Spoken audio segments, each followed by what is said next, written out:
8 hijas.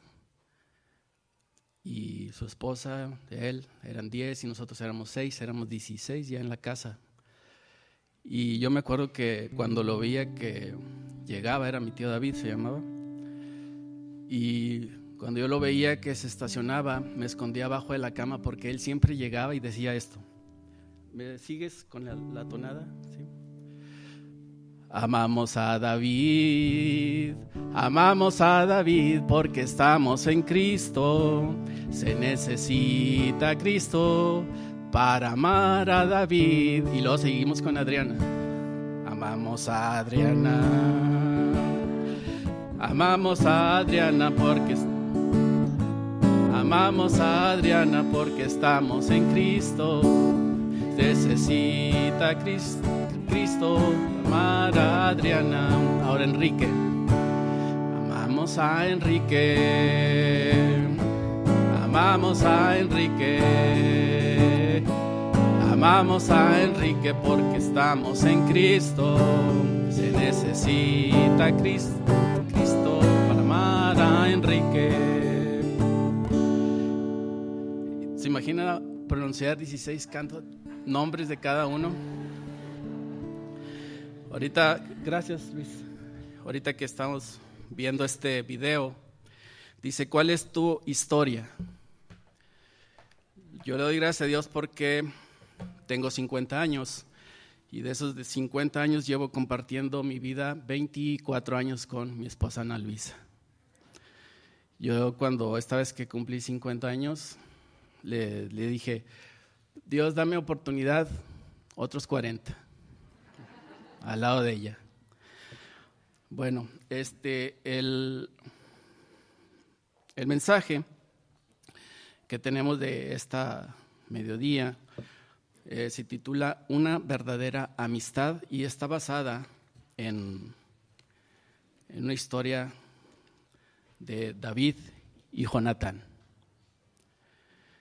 Es una historia que nos llena de una comprensión que no sabemos cómo David y Jonatán llegaron a ser unos grandes amigos y si aún sin conocerse.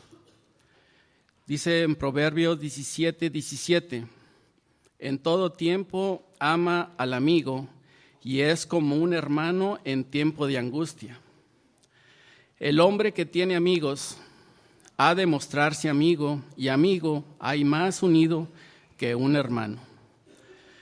Dice en Samuel 18:1-4, dice que aconteció que cuando él hubo acabado de hablar con Saúl, el alma de Jonatán quedó ligada con la de David, y lo amó Jonatán como a sí mismo, y Saúl le tomó aquel día y no lo dejó volver a casa de su padre.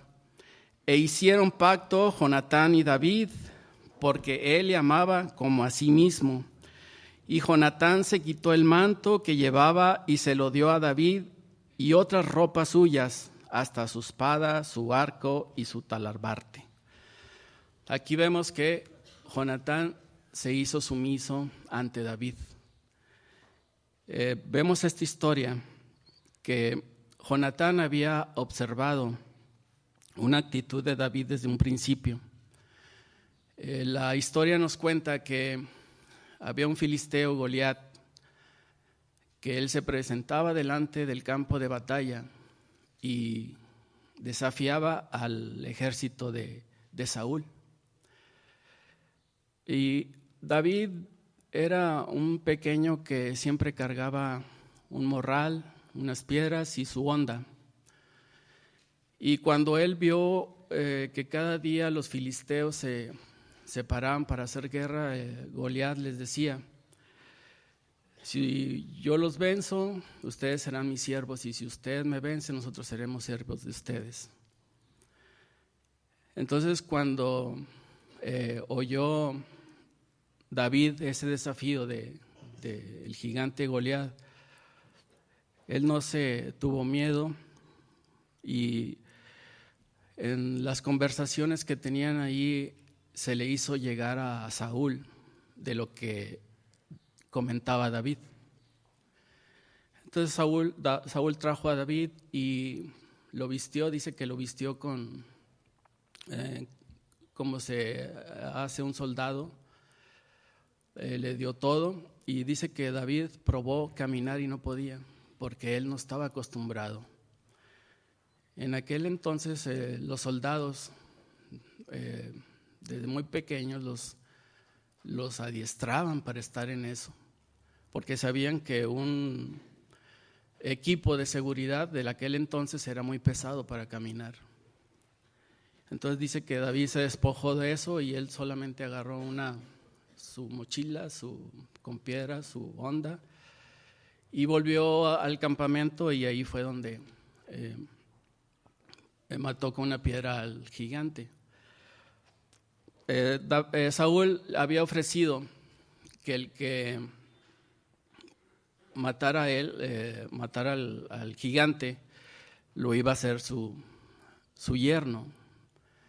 Hace rato cantamos un himno que dice: ¿quién soy yo?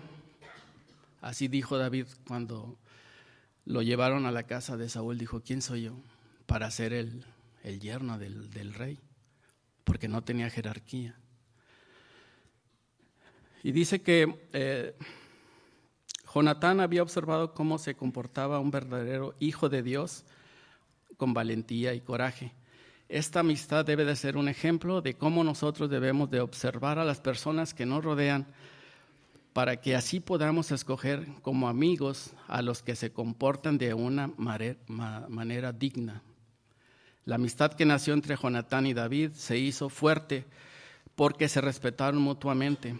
Y esta fue la razón que Jonatán comentó que iba a proteger a David de su propio padre. Dice: un buen amigo procura protegerse y apoyarte en los tiempos difíciles. En primer libro de Samuel 9:1-6 dice: habló Saúl a Jonatán su hijo y a todos sus siervos para que matasen a David. Pero Jonatán, hijo de Saúl, amaba a David de gran manera y dio aviso a David diciendo: Saúl, mi padre, procura matarte. Por tanto, cuídate hasta la mañana y estate en lugar oculto y escóndete. Y yo saldré y estaré junto a mi padre en el campo donde estés, y hablaré de ti a mi padre y haré saber lo que hará.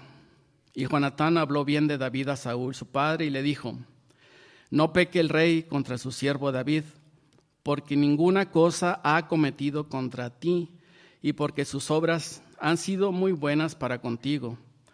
Pues él tomó su vida en su mano y mató al filisteo, y Jehová dio gran salvación a todo Israel. Tú lo viste y te alegraste. ¿Por qué pues pecaras contra la sangre inocente matando a David sin causa?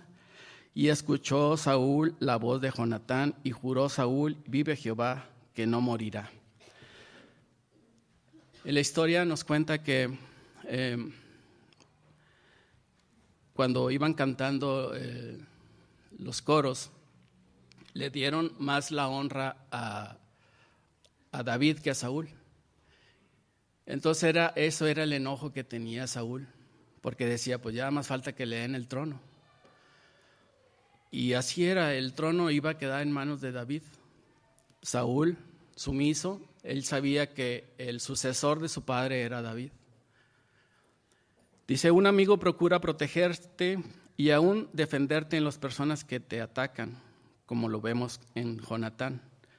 Le dijo el padre que él cometía un gran pecado al conspirar contra la vida de un hombre que había rendido los servicios más inestables a la nación y cuya lealtad había sido uniformemente firme y fiel. Las fuertes amonestaciones de Jonatán produjeron efecto en la mente impulsiva de su padre, y aún así David rehuía al rey Saúl para no pecar. David era un músico. Dice que cuando el espíritu malo se le acercaba a Saúl, él lo calmaba con la música, pero aún así Saúl siempre procuraba matarlo. Dice: al buen amigo se le puede pedir ayuda. Después David huyó de Naón en Rama y vino delante de Jonatán y dijo: ¿qué te he hecho yo? ¿Cuál es mi maldad o cuál es mi pecado contra tu padre para que me busque mi vida? Él le dijo: en ninguna manera no morirás. He aquí que mi padre ninguna cosa hará, grande ni pequeña, que no me ha de declarar. ¿Por qué pues me ha de escuchar mi padre este asunto? No será así. Y David volvió a jurar diciendo: tu padre sabe claramente que yo he hallado gracia delante de tus ojos, y dirá: no sepa esto Jonatán, para que no se entristezca. Y ciertamente vive Jehová y vive su alma, que hoy hay un paso entre mi vida y la muerte. Y Jonatán dijo a David: lo que deseare tu alma. El buen amigo siempre está dispuesto a dar todo por ti. Está dispuesto a protegerte y a intervenir ante cualquier situación. Dice la Biblia que ¿quién pone su vida por alguien? Cuando hay un problema de cualquier tipo, llámele legal, administrativo, personal, dice que ¿quién es el mediador? El mediador entre una persona enemistad y otra es siempre Jesucristo. Siempre debemos de estar en oración cuando tengamos algún problema, y Dios es el que hace su obra. Dice que Él tiene el control de todo, Él sabe lo que nos sucede. Y en el punto 4 dice: Dios tiene un propósito en la amistad. Dice que se pusieron de acuerdo Jonatán y David. Dice que en este pasaje de primer libro de Samuel, del 40 y 42, dice: y luego que el muchacho se hubo ido, se levantó David del lado sur y se inclinó 3 veces en tierra. Y hicieron gran llanto. Dice: pero ¿quién fue el que lloró más? El que lloró más fue David. Y Jonatán dijo a David: vete en paz, porque hemos jurado por el nombre de Jehová, diciendo: Jehová entre tú y yo, en tu descendencia. Dice: entonces se levantó Jonatán, hijo de Saúl, y vino a David a Ores, y fortaleció su mano en Dios, y le dijo: no temas, pues no te hallará la mano de Saúl mi padre, y reinarás sobre Israel, y yo seré segundo después de ti. Y aún Saúl mi padre así lo sabe. Ambos hicieron pacto delante de Jehová. Dios siempre tiene un propósito en la amistad. Él une las almas de las personas que serán amigos fieles para toda la vida. Pero todo es con un propósito. En el caso de David y Jonatán, Dios le proveyó a David un gran amigo que lo protegiera de la parte más triste y difícil. Jonatán fue el amigo justo que David necesitaba.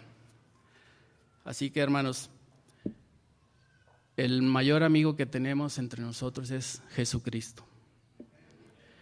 Dice un relato en la ciudad de Chicago. Había un niño que tenía frío y se acercó con un policía, y el policía le dijo: ve a tal parte. Le dio unas señas, le dijo: ve a tal parte, y cuando toques, tú nomás di Juan 3:16. Y el niño fue, y cuando tocó a la puerta, le abrieron y él pronunció Juan 3:16. Lo invitaron a que se bañara, le dieron una cena sabrosa y leyó el versículo que estaba a un lado, que decía: porque de tal manera amó Dios al mundo, que dio a su Hijo unigénito, para que todo aquel que en Él cree no se pierda, mas tenga vida eterna. Si hay alguien aquí en nosotros que no ha tenido un encuentro con nuestro Señor Jesucristo, es el tiempo. No sabemos qué nos pase en 1, 2, 3 horas, pero si usted entrega su corazón al Señor, usted estará escrito en el libro de la vida, y ya nadie lo podrá quitar de ahí. Invitamos a que haga una oración. Y si usted tiene el deseo de entregar su vida al Señor, es el momento. Gracias te damos, Señor, porque estás con nosotros en cada momento difícil de nuestras vidas. Te pedimos que estés con cada uno de nuestros hermanos. Estamos aquí presentes, Señor, y aún a los que aún no tienen un encuentro personal con tu Hijo Jesucristo. Que tú toques el corazón de ellos, Señor, y que siempre seamos nosotros los que llevamos el mensaje, Señor, de salvación en cualquier tiempo y en cualquier lugar que podamos, Señor. Te damos gracias por esta iglesia, Señor. Gracias por la amistad que hay en cada uno de nosotros. Gracias te damos, Señor, por el hermano Luis Lauro, el hermano David, el hermano Asael, el hermano Víctor, Señor, y un servidor que trajimos estos mensajes, Señor, aquí a tu congregación y que tú hablaste. Y sabemos que, Señor, toque el corazón de cada uno de nosotros. Si hay algún problema, Señor, que seas tú, Señor, el mediador. Y que nos seamos sumisos, Señor, a todo. Nos rendimos a ti, Señor, en todo. Lo que tú hagas es perfecto. Gracias, Señor, por cada uno. Señor, inclina tu oído en cada una de las peticiones que tenemos, Señor. En cada una de las cosas que está, Señor, que sea tu voluntad hecha en nosotros. Bendice a este país, Señor. Bendice a esta ciudad, a los gobernadores, Señor, y a todos los magistrados que están impartiendo justicia. Y bendice a tu pueblo, Señor. Gracias por la libertad que nos das hasta este momento de poder reunirnos, de cantar, de leer tu palabra, Señor. Gracias por todo lo que haces en nuestras vidas. Y bendice a todos, Señor. Perdona nuestros pecados en el nombre de tu Hijo amado Cristo el Señor. Amén.